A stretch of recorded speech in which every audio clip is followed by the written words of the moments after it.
এই গাজব, তোকে বারবার নিষেধ করার পরও তুই ওকে কেন ডিস্টার্ব করছিস? তোর লজ্জা হয় না? তুই এত নির্লজ্জ কেন? বাবা তুমি এখানে? হ্যাঁ আমি এখানে। তোদের মতো ছেলেদের অপকর্মের জন্যই মানুষ রাস্তায় দাঁড়িয়ে 999-কে কল করে পুলিশ ডাকে।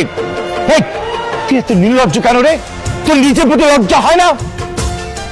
স্যার, এটা আপনার ছেলে? হ্যাঁ মা, এই বেয়াদবটাই আমার ছেলে।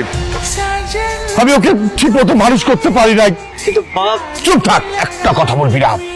এতদিন আমার সরলতা দেখেছিস, ভালোবাসাটা দেখেছিস। আজকে তোকে থানায় নিয়ে গিয়ে বুঝিয়ে দেবো যে আমি প্রয়োজনে কতটা কঠোর হতে পারি। একে থানায় ধরে নিয়ে যাও। তুমি একা কেন? আমার ছেলে কই? অপরাধীকে বিচার না করে ছেড়ে দেওয়া যায় না, সেটা তুমি জানো না? মানে কি? আর আমার ছেলেকে আনলা না, আবার বলতেছো অপরাধী? একদম চুপ থাকবা। ওই মেয়ের আশেপাশে হতে থাকবি, আর মেয়ের ছায়া হতে পারবি না বলে রাখলাম। মাহি, দাঁড়াও দাঁড়াও, তোমার সাথে আমার কিছু কথা আছে। কি বলবেন বলেন। তুমি হৃদয়ের বিরুদ্ধে মামলাটা তুলে নাও না, হৃদয় কখনো তোমাকে ডিস্টার্ব করবে না। পুলিশ ধরে নিয়ে গেছে, পুলিশকে বলুন। আমাকে এসে বলছেন কেন? চলুন তো মামা। আমি তোমার মায়ের মতন, আমি জানি আমার ছেলেটা অনেক বড় অন্যায় করে ফেলছে, এই জন্য আমি অনেক লজ্জিত মা। তুমি আমাকে একটা হেল্প করো না মা, তুমি থানায় গিয়ে একটু অভিযোগটা তুলে নাও। এই মুহূর্তে আমি কি করতে পারি? তুমি আমার সাথে একটু থানায় চলো।